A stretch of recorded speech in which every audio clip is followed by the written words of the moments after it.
topic of today's sermon is change. So I thought I would start by sharing some theological insights about changing light bulbs. For example, how many Methodists does it take to change a light bulb? I don't know. They've appointed a committee and will report back at their next meeting. How many Baptists does it take to change a light bulb? 6. 1 to change the bulb, and 5 to stand around and talk about how much they like the old bulb better. How many Episcopalians does it take to change a light bulb? 2. 1 to call the electrician and 1 to fix the martinis. This one's a little off subject, but how many psychotherapists does it take to change a light bulb? Just 1, but the light bulb's gotta wanna change. And finally, how many Lutherans does it take to change a light bulb? Change. What do you mean change? You got it, you got it. We like things the way they are. I know because I am a lifelong Lutheran, and besides that, I'm starting to get just a little bit older. We like to sit where we've always sat in the pews. We like hymns and songs that we know and can sing. We like the traditions and the ways that we're used to. I mean, we're happy to introduce new people to our traditions and ways so that they can learn them and also love them the way that we do. What we don't like so much is change. Even when we say that we want change, even when we believe in our hearts that we're ready for change and open to it, when it gets here, we might not like it very much. We might think, if not say, that's not the kind of change I had in mind. You have a new pastor coming, and we are all so excited because really, he's pretty wonderful.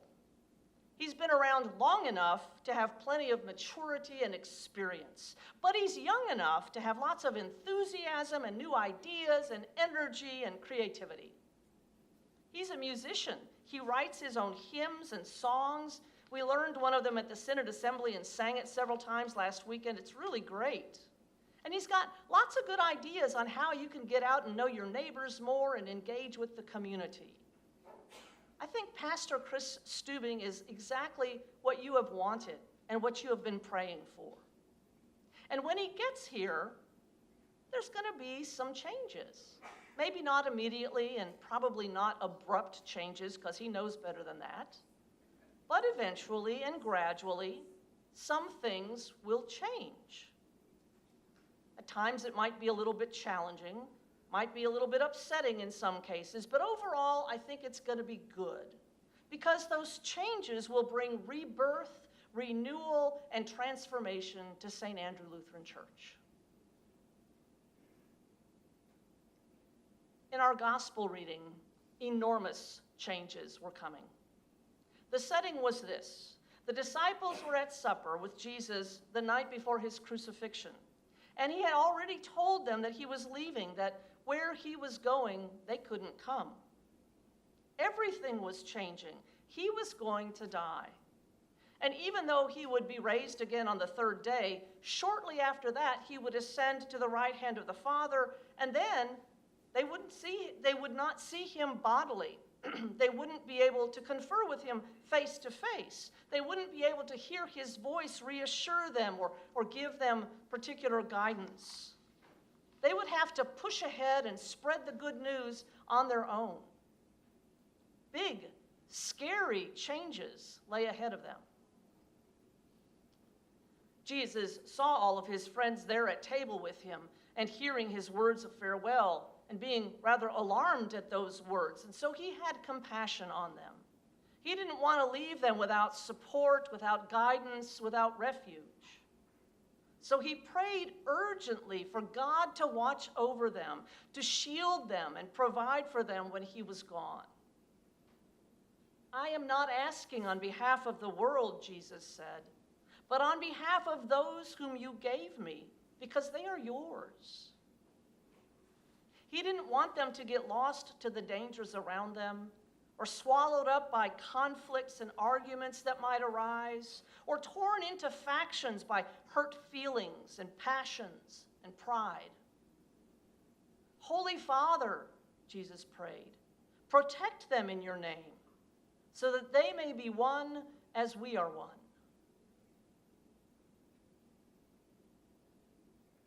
What tender, loving words Jesus spoke to his friends on their behalf.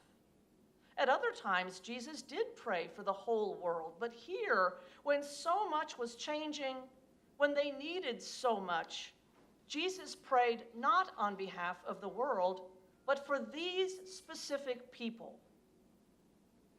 And Jesus still does that, praying for you at St. Andrew in your good, joyful, but changing situation today. Jesus prays that the Father will protect you in his name so that you will be one, no matter what disagreements or hurt feelings might arise. That you, led by the Spirit, will care for each other and help each other and work through any difficulties so that the changes you face will be a blessing to you and a blessing to the surrounding community. Jesus said these words to his friends the night before his death. Death is a huge change. Resurrection, though, is an even bigger one. The death of a loved one, or of a dream, or a relationship, or a career, or a culture, any death shatters us. But resurrection is so unexpected, so unbelievable, not simply a continuation of what was, but laying open possibilities and avenues that never were before, a life for us that we've never lived before. Resurrection is the most astonishing and extreme change of all. It is hard to recognize, hard to believe in, hard to step into because it is so unlikely and so unlike anything else. It might be frightening. It might be intimidating. It defies logic. And it leads us down pathways of enormous change because those are pathways that we have never walked on before. You know, had Jesus stayed dead, the changes would have been negligible. He would have been safe, or rather, we would have been safe from him. He could no longer have challenged us or pushed us or called us forward, reshaped us over and over. But he came alive again to a new life utterly beyond death, beyond any power to rise up and stop him. Jesus is alive now, here, still calling, still challenging us as individuals, as congregations, as the whole church, as societies, as the world.